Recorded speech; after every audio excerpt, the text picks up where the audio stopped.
Breaking news, Iran Israel మధ్య 12 రోజుల పాటు భీకర యుద్ధం జరిగింది. నిజానికి ఇరాన్ ఇజ్రాయెల్ మధ్య ప్రాక్సీ వార్ ఎప్పటి నుంచో ఉంది. ఇరాన్ హమాస్ లాంటి ఉగ్రవాద సంస్థలను ఉసుగొలుపుతూ ఫండింగ్ ఇస్తూ ఇజ్రాయెల్పై దాడికి ఉసుగొలుపుతూ ఉంటుంది. ప్రాక్సీ వార్ అమెరికా చేస్తూ ఉంటుంది. కానీ ఇప్పుడు మాత్రం ఈ 12 రోజుల్లో మధ్యలో అమెరికా కూడా ఎంట్రీ ఇచ్చింది. అమెరికా ఎంట్రీ ఇచ్చి బంకర్ బస్టర్ బాంబులతో ఇరాన్పై విరుచుకుపడింది. ఇరాన్ ఇజ్రాయెల్ మధ్య జరుగుతున్న వార్లో మధ్యలో అమెరికా ఎంట్రీ ఇచ్చి ఆ తర్వాత ఇరాన్లో విధ్వంసాన్ని సృష్టించిన తర్వాత 24వ తారీఖున ట్రంప్ ముహూర్తం పెట్టారు. రేపటి నుంచి కాల్పుల విరమణ మొదలవుతుంది. తొలుత ఇరాన్ ప్రకటిస్తుంది, ఆ తర్వాత ఇజ్రాయెల్ కూడా ప్రకటిస్తుంది. ఇప్పటి నుంచి 6 గంటలు, ఆ తర్వాత 12 గంటలలోపు ఏం జరుగుతుంది ఇలా ముహూర్తాన్ని పెట్టారు. 1 గంట అటు ఇటులో 2 దేశాలు ఇజ్రాయెల్ ఇరాన్ అదేవిధంగా ప్రకటించాయి. మధ్యలో ట్రంప్ ఒకసారి ఇజ్రాయెల్పై అలిగినట్టుగా కొన్ని వ్యాఖ్యలు కూడా చేశారు. నేను చెప్పాను కదా, విమానాలన్నింటినీ వెనక్కి తీసుకునండి, యుద్ధ విమానాలన్నింటినీ అని చెప్పాను కదా అని అమెరికా అధ్యక్షుడు అన్నారు. సో ఇదంతా ఒక నాటకీయ పరిణామాలు అనిపించింది. కానీ సరిగ్గా ఇరాన్పై దాడి చేసిన తర్వాత బంకర్ బస్టర్లను ఉపయోగించారు. 14 బంకర్ బస్టర్లను ఉపయోగించారు. 14 బంకర్ బస్టర్లను 7 B-2 బాంబర్లతో పట్టుకుని వెళ్ళి ఫోర్డో, నతాంజ్ ప్రాంతాల్లో పెను విధ్వంసాన్ని సృష్టించిన తర్వాత ఏం చేశారు, అమెరికా ఏం చేసింది అనే ఒక క్వశ్చన్ రైజ్ అవుతుంది.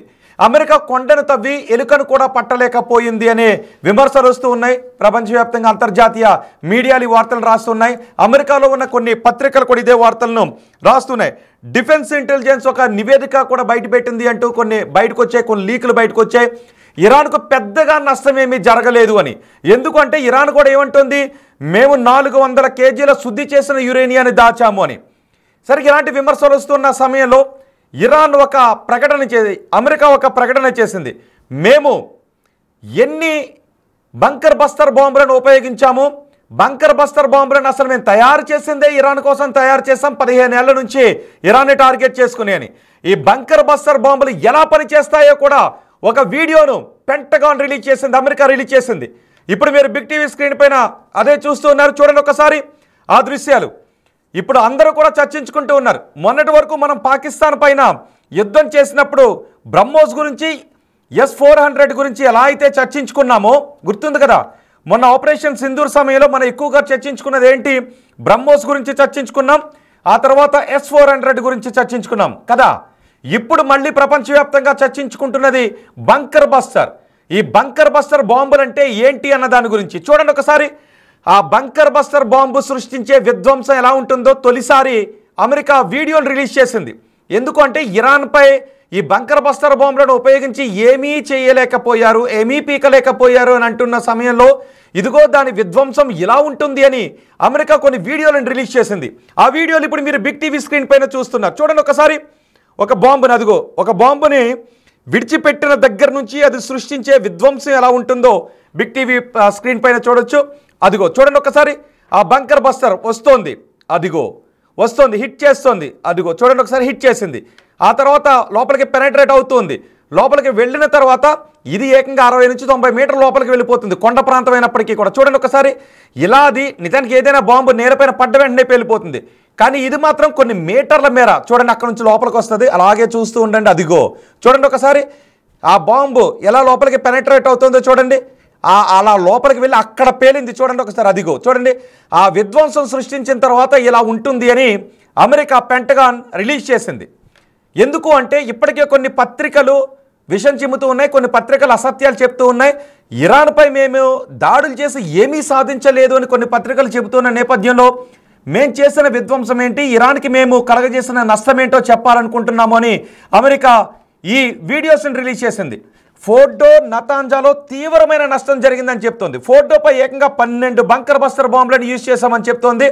నతాంజ్పై 2 బంకర్ బస్టర్ బాంబులను యూజ్ చేశామని చెప్తోంది. ఇక మరో స్థావరం కూడా ఉంది, ఇస్ఫహాన్ పైన మామూలు బాంబులు ప్రయోగించామని చెప్తుంది. అదిగో చూడండి ఒకసారి. అవి రియల్ దృశ్యాలు. పక్కన రెండో బాక్స్లో చూడండి 3 హోల్స్ కనబడుతున్నాయి కదా, చూసారా? ఆ హోల్స్ ఏంటి అంటే విధ్వంసం సృష్టించిన తర్వాత ఈ బంకర్ బస్టర్ బాంబులను ఉపయోగించిన తర్వాత ఆ బాంబు ఆ కొండ ప్రాంతంలో, ఇరాన్లో ఉన్నటువంటి ఫోర్డో కొండ ప్రాంతంలో ఎలా లోపలికి వెళ్ళింది, ఎలా ఫోర్డో అణుకేంద్రాన్ని ధ్వంసం చేసిందనే దృశ్యాలు. అవిగో చూడండి, హోల్స్ కనబడుతున్నాయా? అవే హోల్స్, 3 హోల్స్ కనబడతాయి చూడండి అక్కడ. ఆ హోల్స్లో నుంచే ఈ బంకర్ బస్టర్ బాంబులు, దీన్ని ఏమంటామంటే GBU-57 అంటారు. GBU-57, నిజానికి GBU-47 ఉండేది అంతకుముందు. దాన్ని ఏకంగా మదర్ ఆఫ్ ఆల్ బాంబ్స్ అని పిలిచేవారు. ఇది దానికి మించి అన్నమాట. ఇది GBU-57 గైడెడ్ బాంబర్ యూనిట్స్ అంటారు వీటిని.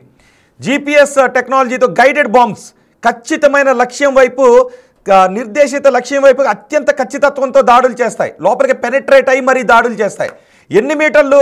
భూమి నుంచి, గ్రౌండ్ నుంచి ఇంచుమించు 90 మీటర్ల వరకు లోపలికి వెళ్ళి అక్కడ దాడులు చేస్తాయి. ఇలా ఏకంగా ఫోర్డో ప్రదేశంలో 12 బాంబులను యూజ్ చేశామని చెప్తోంది. ఒకదాని తర్వాత ఒకటి, ఒకదాని తర్వాత ఇంకొకటి, ఒకదాని తర్వాత ఇంకొకటి, ఇలా 12 బాంబులను ఫోర్డోపై యూజ్ చేశామని చెప్తోంది. దీంతో ఇరాన్ ఇప్పట్లో తమ అణుస్థావరాలను మళ్ళీ రెజ్యూమ్ చేసే అవకాశమే లేని దెబ్బ కొట్టామని చెప్తోంది. ఇప్పటికీ ఖమేనీ ఎక్కడున్నారో తెలీదు. అదే సమయంలో ఖమేనీ గురించి ఇజ్రాయెల్ కూడా ఒక ప్రకటన చేసింది. ఇజ్రాయెల్ రక్షణ శాఖ మంత్రి ఖమేనీ గురించి ఏం చెప్పారు అంటే, మేము ఖమేనీని వేసేద్దాం అనుకున్నాం అని చెప్పారు. ఇప్పుడే రీసెంట్గా యుద్ధం ముగిసిన తర్వాత ఒక్కొక్క రోజు ఒక్కొక్క అప్డేట్ని బయట పెడుతుంది అటు అమెరికా ఇటు ఇజ్రాయెల్ కూడా. ఇప్పుడు అమెరికా తాజాగా అమెరికా రక్షణ శాఖ మంత్రి అలాగే అమెరికా డిఫెన్స్ అధికారి ఇద్దరూ కూడా ఈ ప్రకటన చేశారు. ట్విట్టర్లో వీడియోస్ రిలీజ్ చేశారు. చూడండి ఒకసారి. అదిగో ఆ రెండో బాక్స్లో కనబడుతుంది కదా, రెండో బాక్స్లో కింద కనబడుతుంది కదా, అదే B2 స్టెల్త్ బాంబర్ అంటారు దీన్ని. ఇది రాడార్ వ్యవస్థను కూడా తప్పించుకుని వెళ్ళి ఆ బాంబులను, ఆ బంకర్ బస్టర్ బాంబులను అక్కడ జాడ విరుస్తుంది. అత్యంత వేగంగా వెళ్తాయి. వాటి నిర్మాణం కూడా రాడార్కు దొరకకుండా ఉంటుంది. అవి వెళ్ళి ఆ దాడులు చేసి మళ్ళీ వెనక్కి వచ్చేస్తాయి. ఆ బాంబర్లనే BT స్పిరిట్ స్టెల్త్ బాంబర్లు అంటారు వాటిని. రాడార్కు దొరకవు. వాటితో వెళ్ళి అదిగో దాడి చేశారు. ఆ దాడి విధ్వంసం ఎలా ఉంటుందో చివరి బాక్స్లో చూడండి. అమెరికా పెంటగాన్ రిలీజ్ చేసింది. ఇరాన్ ఏమీ చేయలేకపోయారంటున్న నేపథ్యంలో ఎందుకు ఇరాన్ ఏమంటుంది అంటే, మేము 400 కేజీల శుద్ధి చేసిన 400 కేజీల శుద్ధి చేసిన యురేనియాన్ని మేము తరలించేసాం. అమెరికాపై మేము దాడి చేస్తాము, త్వరలో మేము ప్రతీకారం తీర్చుకుంటామని ఇప్పటికే అంటూ ఉంది. అలాగే ఖతార్లో ఉన్న అమెరికా ఎయిర్ బేస్ను కూడా మేము కొట్టాము, ఇది అమెరికాకు చెంపదెబ్బ అని ఇరాన్ అంటూ ఉంది. ఇరాన్ సుప్రీం ఖమేనీ అంటూ ఉన్నారు. ఖమేనీ ఇప్పటికీ కూడా బంకర్లోనే ఉన్నారు. బంకర్లో ఉండి నిన్న ఒక వీడియోను కూడా రిలీజ్ చేశారు. నేను క్షేమంగానే ఉన్నాను, అమెరికా అంతకంత మూల్యాన్ని చెల్లించుకోవాల్సి వస్తుంది ఇకపై దాడులు చేస్తే అని ఖమేనీ బంకర్లో ఉండి వార్నింగ్ ఇస్తున్నారు. ఖమేనీ ఇంకా బంకర్లోనే ఉన్నారు. సరిగ్గా ఇప్పుడు ఇజ్రాయెల్ కూడా ఏముంది అంటే, ఖమేనీ సుదీర్ఘకాలం పాటు బంకర్లోనే ఉండిపోవాలని మేము కోరుకుంటూ ఉన్నాము. నిజానికి ఖమేనీని వేసేద్దాం అనుకున్నాం, కానీ ఖమేనీ జాడ మాకు ముందుగా తెలియలేదు. ఇప్పుడు ఖమేనీ ఎక్కడున్నారో తెలుసు, కానీ మేము అక్కడ రెజ్యూమ్ చేంజ్ చేయడమో, అధికార మార్పిడి చేయడమో, ఖమేనీని వేసేయడమో మా ఉద్దేశం లేదు. ఆయన సుదీర్ఘకాలం బంకర్లోనే ఉండనివ్వండి, బంకర్లోనే బతకనివ్వండి, బంకర్లోనే గాలి పీల్చుకొనివ్వండి, బంకర్లోనే తిననివ్వండి అని ఇజ్రాయెల్ అంటూ ఉంది. మరి ఇప్పుడు ఖమేనీ బయటకు వస్తారా? నిజంగానే అమెరికా పై ఆయన లేదంటే ఇజ్రాయెల్ పైన ఆయన ఏమన్నా ప్రతీకారం తీర్చుకునే అవకాశం ఉంటుందా అనేది చూడాలి. సరిగ్గా ఈ ఆరోపణల నేపథ్యంలోనే అటు ఖమేనీ అంటూ ఉన్నారు, మాకేమీ పెద్దగా నష్టం జరగలేదు, కానీ మమ్మల్ని కెలికారని అంటూ ఉన్నారు, మమ్మల్ని రెచ్చగొట్టారు, మేము ఇంతకింత ప్రతీకారం తీర్చుకుంటామని అంటూ ఉన్నారు. సో ఇప్పుడు అంతర్జాతీయ మీడియా అమెరికా ఇంత చేసి ఏమీ సాధించలేకపోయిందా అని కొన్ని డౌట్స్ వ్యక్తం చేస్తున్న నేపథ్యంలో ఈ దృశ్యాలను రిలీజ్ చేసింది. ఈ దృశ్యాలు చూస్తే మీకేమన్నా, అదిగో చూడండి ఒకసారి. ఆ బంకర్ బస్టర్ ఆ టెస్ట్ చేసిన ప్రదేశంలో టెస్ట్ చేసింది అమెరికా. ఇది సృష్టించే విధ్వంసం ఎలా ఉంటుంది అని క్లియర్గా ప్రపంచానికి చూపించాలి అని. అందుకే ఇప్పుడు ప్రపంచం ఈ బంకర్ బస్టర్ బాంబులను గురించి చర్చించుకుంటుంది. అంతేకాదు అమెరికా రక్షణ శాఖ మంత్రి పీట్ హెగ్సెత్ ఏమన్నారో తెలుసా? మేము ఈ బాంబులను తయారు చేసిందే ఇరాన్ కోసం అని అంటూ ఉన్నారు. 15 ఏళ్లుగా ఎదురు చూస్తున్నాము ఇరాన్కి బుద్ధి చెప్పాలి అని. మేము ఈ బాంబులను తయారు చేసింది, ఈ బంకర్ బస్టర్ని తయారు చేసిందే అమెరికా కోసం, ఇరాన్ కోసం. ఫోర్డో అణుకేంద్రాన్ని, నతాంజ్ ఫోర్డో అణుకేంద్రాలను దృష్టిలో ఉంచుకునే ఈ బాంబులను తయారు చేశాం, ఈ బంకర్ బస్టర్లను తయారు చేశాం, మా లక్ష్యం నెరవేరింది. ఇప్పట్లో కొన్ని దశాబ్దాల పాటు ఇరాన్ మళ్ళీ అణుబాంబుల గురించి కలగనే అవకాశమే లేదు, అలాంటి బుద్ధి చెప్పాము అని అమెరికా అంటూ ఉంది. కానీ ఇరాన్ మాత్రం వేరే చెప్తుంది, మేము 400 కిలోల ఈ యురేనియాన్ని, శుద్ధి చేసిన యురేనియాన్ని తీసుకువెళ్ళి దాచిపెట్టామని. అదిగో చూడండి, అమెరికా రక్షణ శాఖ మంత్రి, అమెరికా డిఫెన్స్ అధికారులు సంయుక్తంగా ఆ బాంబు విధ్వంసం ఎలా ఉంటుందో క్లియర్గా ఆ వీడియోలో డిస్ప్లే చేస్తూ, డెమో ఇస్తూ క్లియర్గా ప్రపంచానికి చూపించారు. Joint chiefs of staff Dan Caine అలాగే రక్షణ శాఖ మంత్రి పీట్ హెగ్సెత్ ఇద్దరూ కలిసి ఒక ప్రెస్ మీట్ పెట్టి మరి ఈ బంకర్ బస్టర్ సృష్టించిన విధ్వంసం ఎలా ఉంది అనే దృశ్యాలను చూపించారు. ఇప్పుడు ప్రపంచం అందుకే బంకర్ బస్టర్ల గురించే మాట్లాడుకుంటుంది. బంకర్ బస్టర్ కేవలం అమెరికా దగ్గరే ఉన్నాయి. ఆ B2 చూడండి ఒకసారి, అదిగో అదే B2 స్పిరిట్ స్టెల్త్ బాంబర్, అది రాడార్కు దొరకదు. అత్యంత వేగంతో, శబ్ద వేగానికి కొన్ని రెట్ల వేగంతో దూసుకొచ్చి బాంబులు వేసి మరీ వెళ్ళిపోతుంది. శబ్దం శత్రువు చెవిన పడేటానికంటే ముందే శత్రువు విధ్వంసాన్ని ఆ బాంబులు ప్రయోగించిన దేశం కల్లారా చూసేస్తుంది. అది ఆ బాంబర్లకున్న ప్రత్యేకత. మొన్న మనం బ్రహ్మోస్ను కూడా ప్రయోగించాం కదా, బ్రహ్మోస్ల ప్రత్యేకత కూడా ఇంచుమించు అలాంటిదే. శబ్ద వేగానికి కొన్ని రెట్ల వేగంతో వెళ్ళి శత్రువు వినాశనాన్ని, శబ్దం వాళ్ళ చెవిలో పట్టడానికంటే ముందే విధ్వంసాన్ని చూపించి వచ్చేస్తుంది. అలాంటి శక్తివంతమైన బాంబులు. ఇప్పుడు అమెరికా ఈ బాంబులు విడిచిన తర్వాత ఇప్పట్లో ఖమైనీ అసలు బంకర్లోంచి బయటకు వచ్చే అవకాశమే లేదు. మేము సృష్టించిన ఈ బంకర్ బస్టర్ బాంబులతో ఖమైనీ బంకర్లోనే దాక్కోవాల్సి వచ్చింది అని అమెరికా అంటూ ఉంది. మరి చూద్దాం రాబోయే రోజుల్లో ఏం జరుగుతుంది. మా దగ్గర ఇప్పట్లో ఇరాన్పై ఇక దాడి చేయాల్సిన అవసరం లేదు. ఒకవేళ మళ్ళీ ఎప్పుడైనా అణుబాంబుల గురించి ఇరాన్ కలగన్నా, అణుబాంబుల ఊహ ఇరాన్కి వచ్చినా, శుద్ధి చేసినా, ఒకవేళ అణుబాంబులు తయారు చేయాలని ప్రయత్నం చేసినా మళ్ళీ దాడులు చేస్తామనే సంకేతాలనే ఇస్తూ ఉన్నారు. ఇప్పుడు మీరేమనుకుంటూ ఉన్నారు? నిజంగా కొన్ని మీడియా సంస్థలు చెబుతున్నట్టుగా ఇరాన్కి ఏమీ జరగలేదా? ఎందుకంటే ఒకవేళ అణు కేంద్రాలపై ఈ స్థాయిలో జరిగితే అక్కడ నుంచి రేడియేషన్ బయటకు రావాలి కదా అని అంటున్నారు. కానీ అన్ని మీటర్ల లోతులో ఉన్న అణు కేంద్రాలపై దాడి చేసిన తర్వాత అది బయటకు వచ్చే దాని ప్రభావం బయట ఉండటానికి ఉండే అవకాశం కూడా లేదు. కానీ లోపల మాత్రం ధ్వంసం అయిపోతుంది, కేంద్రాలన్నీ ధ్వంసం అయిపోతాయి. కొన్ని దశాబ్దాల పాటు మళ్ళీ అక్కడ అలాంటి ప్రయోగాలు చేయడానికి అవకాశమే ఉండదు అని అమెరికా చెప్తోంది, ఇటు ఇజ్రాయెల్ కూడా చెప్తోంది. మరి ప్రస్తుతం బంకర్లో ఉన్న ఖమైనీ బయటకు వస్తారా? బయటకు వచ్చిన తర్వాత ఆయన ఏం చేస్తారు? నిన్న ఒక వీడియో మాత్రమే రిలీజ్ చేశారు.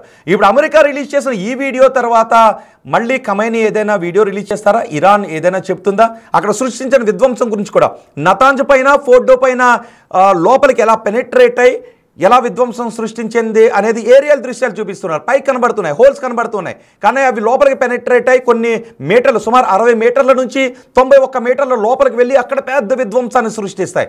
ఒకటి కాదేకంగా అక్కడ 12 బాంబులను వేయడంతో, 12 బంకర్ బస్తాలను ఉపయోగించడంతో మొత్తం ధ్వంసం అయిపోయింది అని చెప్తున్నారు. ఇప్పుడు ఇరాన్ అధ్యక్షుడు, ఇరాన్ సుప్రీమో ఖమైనీ బంకర్లో ఉండే ఒక వీడియోని రిలీజ్ చేశారు. మరి ఆయన బంకర్ నుంచి బయటకు వస్తే ఇజ్రాయెల్ ఏం చేస్తుంది? ఆయన బంకర్ నుంచి బయటకు వచ్చి అమెరికా గురించి డైరెక్ట్గా ఏం చెప్తారు? మళ్ళీ ఈ అణుప్రయోగాలు చేపడతారా? మా దగ్గర 400 శుద్ధి చేసిన యురేనియాన్ని మేము దాచిపెట్టాము అని ఇటు ఇరాన్ అంటుంది. కాబట్టి నిజంగా ఆయన మళ్ళీ ప్రయోగాలు చేపడతారా? ఒకవేళ అలాంటి ప్రయోగాలు చేస్తే పెను విధ్వంసమే ఇరాన్ కళ్ళ చూడాల్సి వస్తుంది అని అమెరికా అంటుంది. అమెరికా ఇంతకింత మూల్యం చెల్లించుకోవాల్సి ఉంటుంది అని ఇటు ఖమైనీ అంటున్నారు. అటు అమెరికా అధ్యక్షుడు పెట్టిన ముహూర్తానికి ఒక గంట అటు ఇటుగానే 2 దేశాలు కాల్పుల విరమణను ప్రకటించాయి. మరి చూద్దాం రాబోయే రోజుల్లో ఏం జరుగుతుందనేది. మీరేమనుకుంటున్నారు? ఆ బంకర్ బస్టర్ బాంబుల విధ్వంసానికి సంబంధించిన వీడియోని అమెరికా రిలీజ్ చేసిన తర్వాత, ఆ వీడియోని చూసిన తర్వాత, ఇప్పుడే అమెరికా ఇంతవరకు కూడా వాటిని బయట పెట్టలేదు. ఇప్పుడు ఎప్పుడైతే అంతర్జాతీయ మీడియా ఇరాన్కి పెద్దగా నష్టం జరగలేదు, నష్టం జరిగింది కానీ అది స్వల్పంగానే ఉంది, పెద్దగా నష్టం జరగలేదు అని అంతర్జాతీయ మీడియా, అమెరికాలో ఉన్న కొన్ని మీడియా సంస్థలు కూడా అంటూ ఉండటంతో ఇప్పుడు పెంటగాన్ ఆ వీడియోలను రిలీజ్ చేసింది. ఇప్పుడు మీరేమనుకుంటూ ఉన్నారు? మీ సపోర్ట్ ఎవరికి ఇస్తూ ఉన్నారు? మీ అభిప్రాయం కామెంట్ బాక్స్లో తెలియజేయండి.